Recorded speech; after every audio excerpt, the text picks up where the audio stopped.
না, মুখ্যমন্ত্রী কিভাবে পৌঁছাবেন? একটা ওয়েটল্যান্ডে একটা গোডাউন তৈরি করার পারমিশন দিয়েছেন। সেই মানে ভূমি রাজস্ব দফতর সেই পারমিশনটা যখন দিল, ভূমি রাজস্ব দফতর কার আন্ডারে? মমতা বন্দ্যোপাধ্যায়ের আন্ডারে। তার মানে মমতা বন্দ্যোপাধ্যায়ের সচেতন প্রচেষ্টা এবং মমতা বন্দ্যোপাধ্যায়ের সজ্ঞানে একটা বেআইনি জমিতে গোডাউন তৈরি করিয়েছেন, এবং সেখান থেকে নিশ্চয়ই পৌরসভা তুলেছে, কাটমানি খেয়েছে, ভূমি দফতর কাটমানি খেয়েছে, তুলেছে। তো মমতা বন্দ্যোপাধ্যায়ের সজ্ঞানেই তো অপরাধগুলো হয়েছে। তো কোন মুখে উনি যাবেন? মমতা বন্দ্যোপাধ্যায়কে আপনি দেখবেন দৌড়ে গিয়ে আইপ্যাকের অফিস থেকে ফাইল লোপাট করতে, রাজীব কুমারের মতো একটা কোরাপ্ট অফিসারকে বাঁচাতে দৌড়ে তিনি ধর্ণা দিতে চলে যাবেন। কিন্তু এই সময় যেখানে মানুষ জ্বলে পুড়ে মরবে, মানুষের হাহাকার, সেই সময় মমতা বন্দ্যোপাধ্যায় থাকবেন না। এটাই মমতা বন্দ্যোপাধ্যায়ের রাজনীতি, এটাই মমতা বন্দ্যোপাধ্যায়ের থেকে প্রত্যাশিত। না না, দমকল মন্ত্রী সুজিত বসু বিভিন্ন স্যুট প্যান্ট কোট এগুলো বদলাতে ব্যস্ত ছিলেন। কালকে দেখুন ওনার ফেসবুক পেজে দেখুন, উনি সকালে একটা কোট প্যান্ট পরে বেরিয়েছেন, দুপুরে একটা কোট প্যান্ট পরে বেরিয়েছেন, সন্ধ্যায় একটা কোট প্যান্ট পরে বেরিয়েছেন, রাত্রে একটা কোট প্যান্ট পরে বেরিয়েছেন। চারটে কোট প্যান্টের রঙের বদল আপনি দেখতেই পাবেন সুজিত বসুর ফেসবুকে।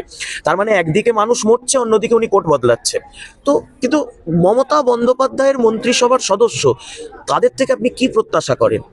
মমতা বন্দ্যোপাধ্যায় যদি কোনো রাজ্যে যখন মানে মানুষ মারা যায়, উনি তখন দুর্গা কার্নিভাল করেন। জমা জলে বিদ্যুৎস্পৃষ্ট হয়ে কলকাতার বুকে 22 জন মারা যায়, উনি তখন উৎসবে মেতে থাকেন। তো ওনার যেমন যেমন ঝাড় তেমন বাস, ওনার মন্ত্রীও উৎসবে মেতে রয়েছেন, কারণ মানুষ কোন হচ্ছে ওনার কি?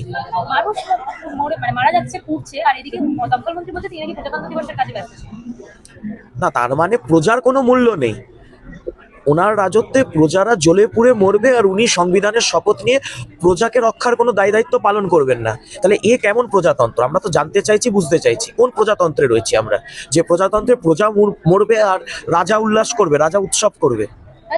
বিভিন্ন জায়গায় অগ্নিকাণ্ড দেখা যাচ্ছে, এই জানুয়ারি মাসে এই নিয়ে অনেকগুলো অগ্নিকাণ্ড দেখা গেল, কি অবস্থা আছে?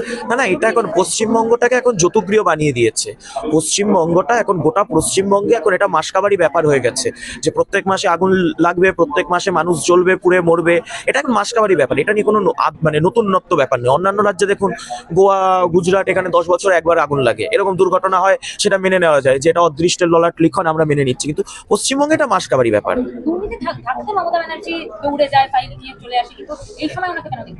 এটা যায়নি, কারণ এটা দুর্নীতির উনি সরাসরি বেনিফিশিয়ারি। একটা ওয়েটল্যান্ডে যখন উনি পারমিশন দিয়েছেন, মানে দুর্নীতির বেনিফিশিয়ারি মমতা বন্দ্যোপাধ্যায়। আমি তো আগেই বললাম, এটা ওনার দুর্নীতি বলেই তো আজকে এই জায়গাটায় গোডাউনটা তৈরি হয়েছে। গোডাউন তো নাহলে হতো না। গোডাউনটা তৈরি হলো কেন? গোডাউনে অগ্নি নির্বাপক ব্যবস্থা ছিল না, তাহলে ফায়ার পারমিশন কে দিল? 35 ঘন্টাতেও আগুন নেভানো গেল না, তাহলে দমকল দফতরটা কি করছে? ভ্যারেন্ডা ভাজছে দমকল দফতর? এটা তো আজকের দিনে আমাদের প্রশ্ন।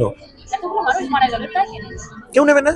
মমতা বন্দ্যোপাধ্যায়ের রাজত্বে মানুষ মরবে, এটাই তো স্বাভাবিক। ওই সমব্যথী প্রকল্পে মরে গেলে 2000 টাকা করে দিয়ে দেবে। 8 জন মারা গেছে, 16,000 টাকা আমার আপনার ট্যাক্সের টাকা থেকে মমতা বন্দ্যোপাধ্যায়ের পৌরসভা দিয়ে দেবে। এর বেশি কি রয়েছে? মানুষকে বুঝতে হবে, মানুষ এই কুকুর বেড়ালের মতো মারা যাবে, নাকি মানুষ সিদ্ধান্ত নিয়ে প্রতিবাদ করবে, এটা মানুষকে ঠিক করতে হবে। না দেখুন, অগ্নিকন্যা যতদিন ছিলেন ততদিন রাজ্যটা ভালো ছিল। ক্ষমতায় এসে উনি ঘুগনিকন্যা হলেন আর রাজ্যটাকে জ্বালিয়ে পুড়িয়ে শেষ করলেন। তো এটাই হচ্ছে সমস্যা। উনি অগ্নিকন্যা থাকুক, উনি বিরোধী নেত্রী থাকুক, উনি রাস্তায় থাকুক, কিন্তু উনি যদি ক্ষমতায় চলে আসেন, তাহলে আমাদের জন্য অনেক খারাপ দিন আসছে।